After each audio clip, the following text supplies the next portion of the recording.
Welcome back. This is part 2 of fully funded master degree program with a second class lower.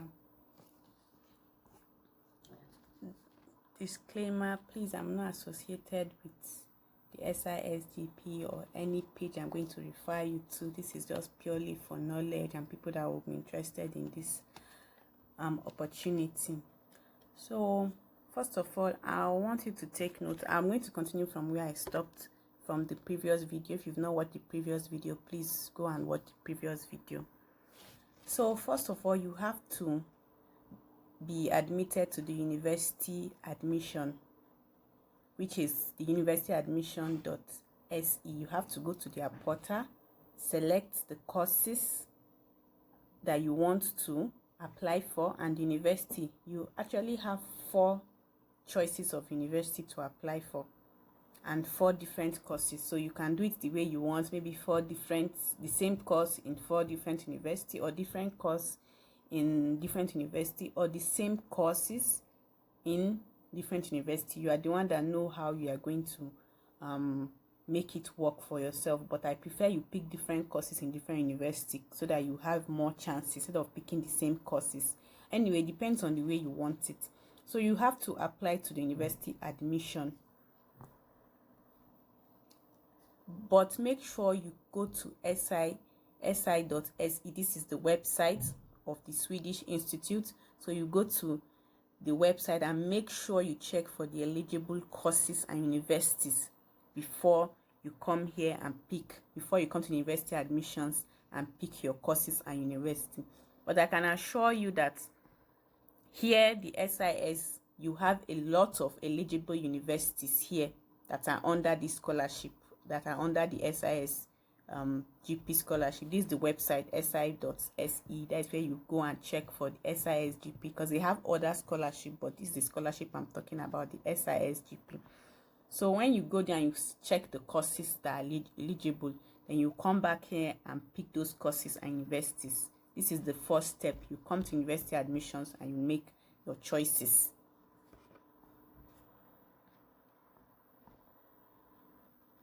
So you come to this page. This is the SIS. You check. You can see here there is, when you open it, it might not appear like this, might appear in the Swedish language, but you would have to click on the language here. So you change it to English. You can see where the language is here. You change it to English, and then you change it so that you'll be able to read everything they have to say there. So when you go to the university's admission, you pick all the courses you want. And I want you to know that even the universities have their criteria. Some will ask you to also write a motivational letter. Some is just for you to apply, that's all, just to submit that you have a degree or your transcript. The university admission is a totally different body from this. University admission just handles admission. So the 4 universities you might apply for, or the same university, they might have their criteria. Okay, we need this, we need that, we need this, we need your motivational letter, you may need your reference letter. So each universities have their policy, and each courses too have their policies too, because it's department by department. So you have to follow whatever the university admission and the school you're applying to, whatever they ask you to bring, you have to follow it and bring, so that you'll be able to have a very strong application and be able to get admitted. So at the university admission, this is the fee you are going to make. I don't really know how much it is now, but I'll make some inquiry, but I don't think it should be more than $100. I think it's within this range. It might possibly be less, maybe like $80, $70, I don't know, but it's within this range of $100. So you pay to the university's admission so that you'll be able to apply for the 4 different courses and universities you want to apply for.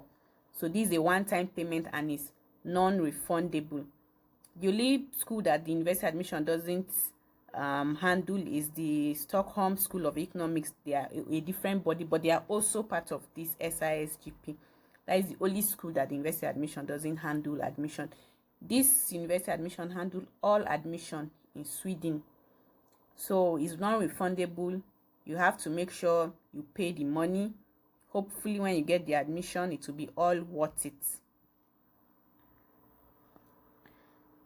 So the university's admission usually open in October. Usually open in October and closes in January. That is when you can bring in your applications, especially if you are looking for this scholarship, because this is the best time. This is the time that the scholarship, this is the best time to apply if you are looking for this scholarship, in October. And this year is going to be opening in October 16, and it will be closing in January 15, 2026. So they usually opens October and closes January, but for this year it's October 16 and ending January 15. So you have to be sure. You have to, if you want to make your move now, this is the best time. But I will also say, make sure you go to SISGP and check eligible courses before you pick. Though the eligible courses now opens in November, but it doesn't mean you can check their old lists and see the eligible courses, because they usually don't make too much changes to it. So this is the portal of the SI.se. This where you can see where they say apply. You check, you do the drop down, you apply, you see the SISGP scholarship, so you apply there to get more information. This is university's admission, where you get your admission first. Then you have to be admitted conditionally. You have to be admitted or conditionally admitted for you to be eligible for this master's degree program. If you are put on reserve, sorry, you won't be considered, because they are not looking for people that are on reserve, because they don't know when they are going to, whether they will give you admission or not. But once you be admitted or conditionally admitted, then you are eligible to apply for this scholarship. That is, your list, or the admission list is out from university's admission. So that means now you can now use that to apply for your SISGP scholarship. You understand? You get the admission, so now you're using that admission to apply for a scholarship. These are the SISGP. So the notes that the SISGP Swedish Institute Scholarship of Global Professional is not together with university's admission. They are a different body. So I'm going to tell you some things that you can do to make your application strong, and the things that you have to consider. But I advise you to go to this page, to go to SISGP, and make sure you get all the information you need, apart from the ones I'm going to tell you, please.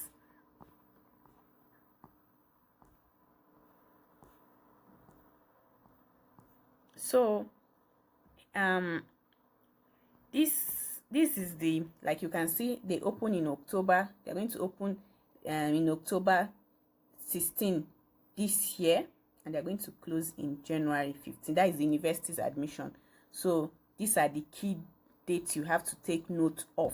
They are very, very important, because once the admission closes, you can apply. It's better you apply early, so that you'll be able to get admission early, so that you can use your admission to apply for this scholarship, because the scholarship forms opened it opens in November 12. As you can see, November 2025, SISGP application documents are eligible masters are published. So this is even for so this where the November batch of eligible courses are published. But I advise you to go to their old page, because they usually does do few adjustments, so you don't have to wait till November before you start applying. But if you want to be maybe very sure that they don't take out any course, so that you not apply for a discover that it's not eligible, so you can wait till November before you apply. Then by February, the portal of SISGP is open, and usually open for 2 weeks. That is next year, going to be open from 9th to the 25th of February.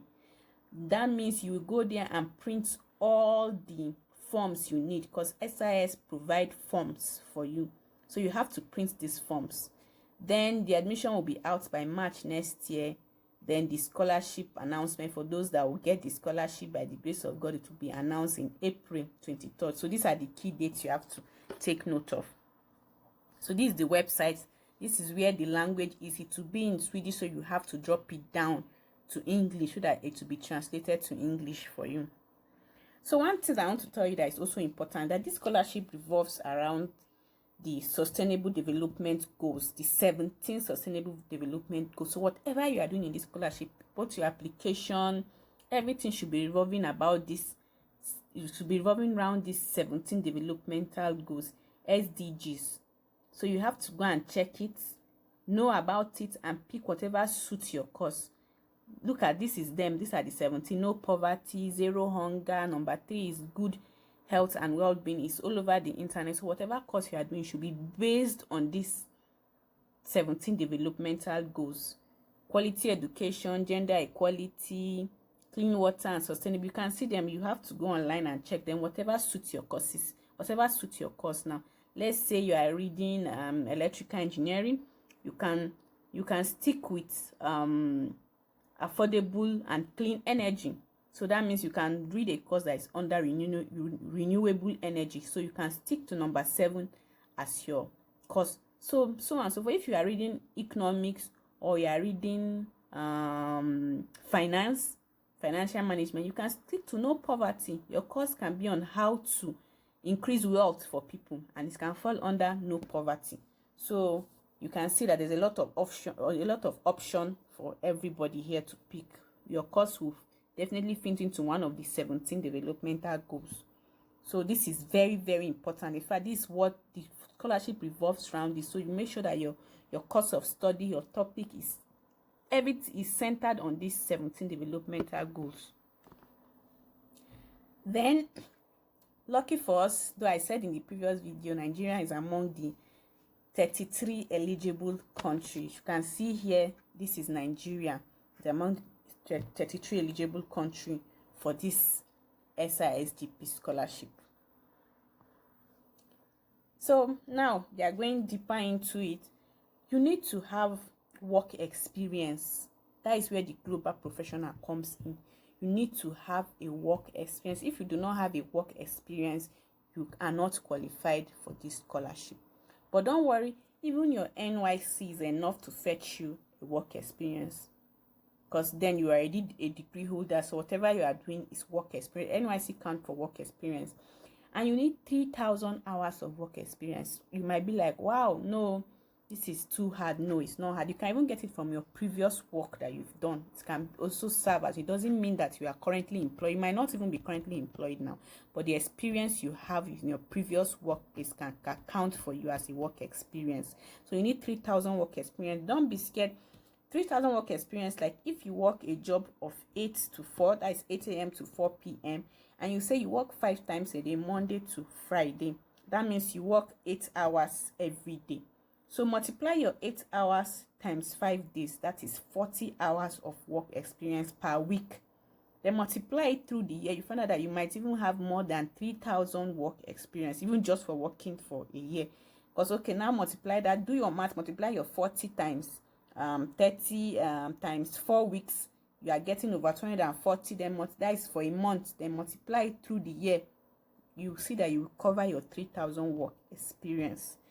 And please, whatever your work experience with, you also tally with whatever you are doing. Not a work experience that you are a sales girl. No, that doesn't count as a work experience. But maybe you are a tech person, you work in a tech company, even if it's for 2 weeks, however short it is, it's still a work experience. Just that you should be able to prove that work experience.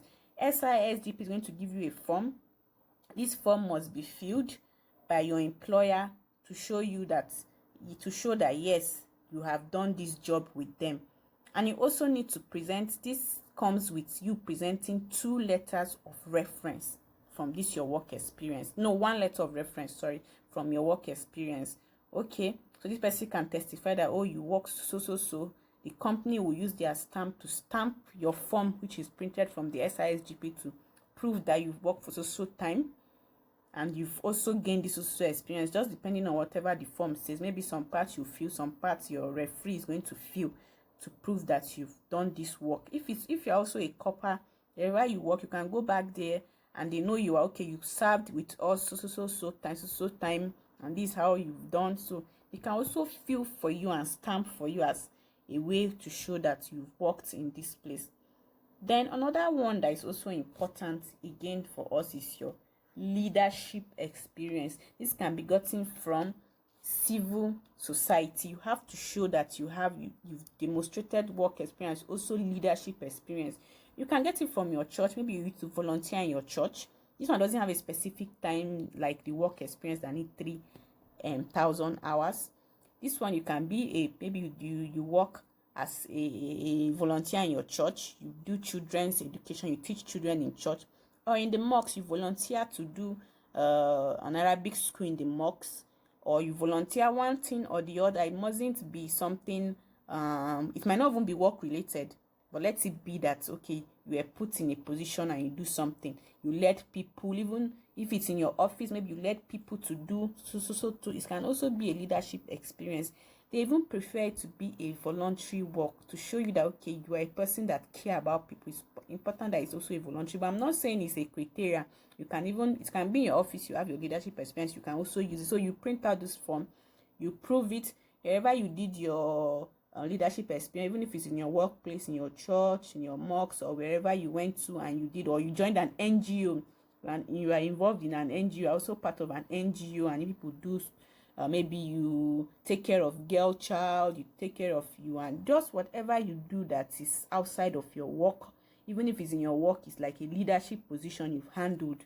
So you can also use this as part of your leadership experience. I know this one doesn't have a number of hours, so it's just for you to get this form to fill. So you also need a referee for this too. You need a referee, and it has to be stamped by the organization you acquired this experience from, this leadership experience, even if it's from your workplace. Then you also need to write a motivational letter, but this would be on the website when you have started to apply. That is the day you are applying.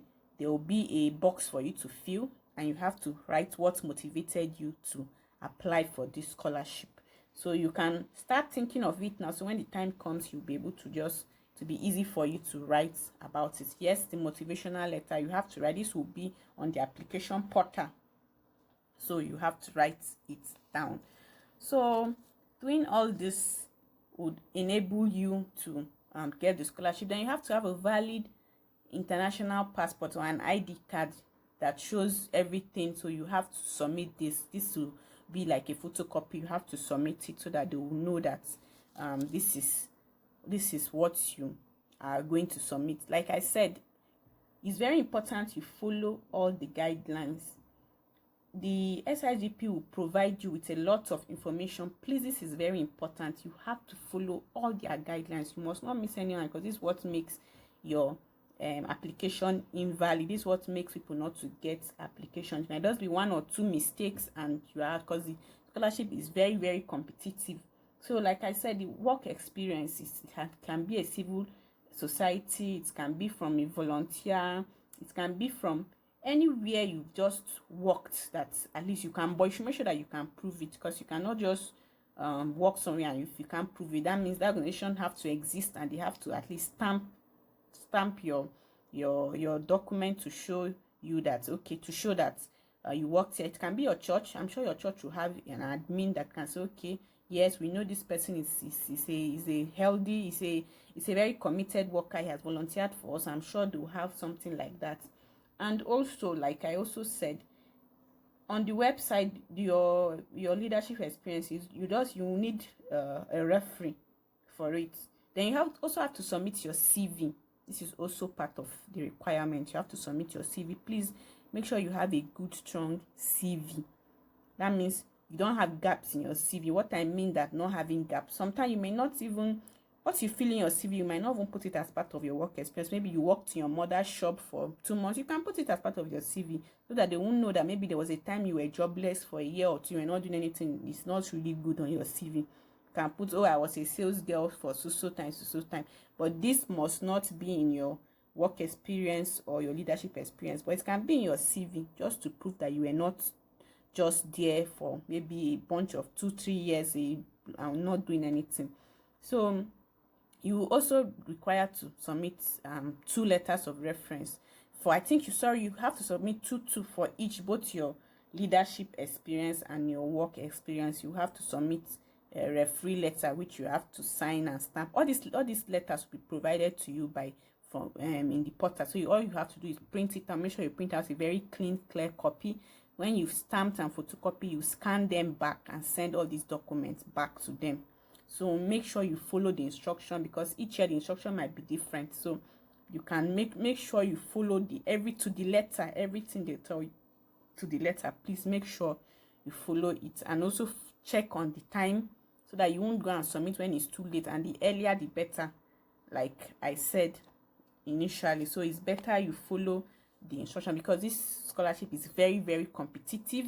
Many people are trying to get the scholarship from different countries, not only Nigeria. So you have to make sure your application stands out. So these are the key dates. So it's good to take note of all these dates. I've explained them before. It's good to take note of all these dates when the university admission opens. So you apply for your admission, you get your admission, then you apply for your SISGP once they've put the eligible courses. Like I said, you can use their old list, because they don't really make much changes to the courses. But anyway, if you want to be very sure, you can wait till November when the SISGP applicate the eligible programs. Once they open, then you can now go and apply to university admission to pick a course and a university. Though I told you they have a wide range of universities, so you don't have to worry about it. They have a very wide range of universities that you can pick from, and courses. They have a lot of courses that you can pick from, so you just have to go to their website to check that out. Like I said, the SISGP Institute is different from the university's admission, and that your one-time payment from university admission is not refundable. So that is it. So here are some of the YouTube pages you can check. YouTube page you can check to get more information. Like I said, do not pay anybody any money for anything. Do not give anyone a dime for anything. The only money you pay is at the university's admission.se, which is a website you have to go to. I've shown you the website, which is universityadmission.se.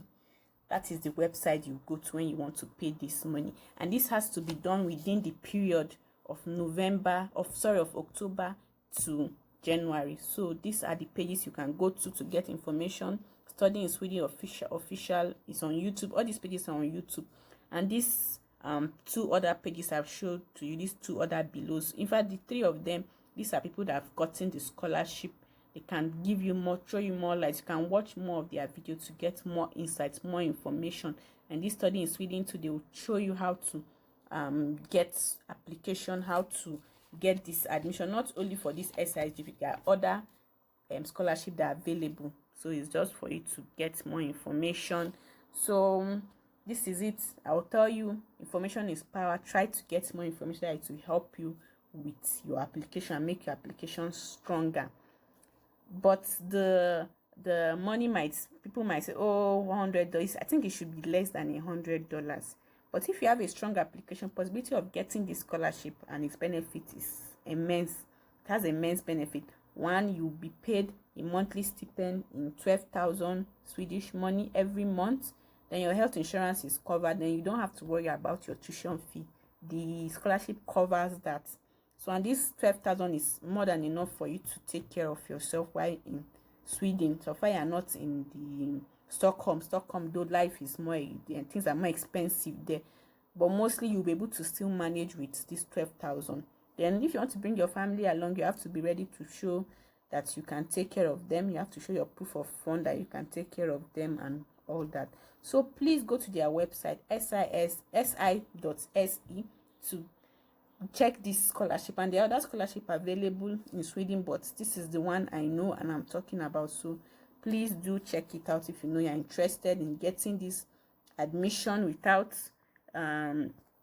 without your two. Like I said, you don't need to have a first class. You don't need to, even with your third class, you can apply if you have a strong application. I've seen testimony that I can't fish out the video. I've seen testimony of someone that had a third class and got this at this scholarship. So like I said, I'm not affiliated with any of these people. They are just people that I'm referring you to gain more knowledge. Please do not pay money to anyone. Neither am I affiliated to SISGP. It's just a way to make people aware of this kind of scholarship that you can apply for. Thank you very much for watching. If you've watched to this extent, I'm so grateful.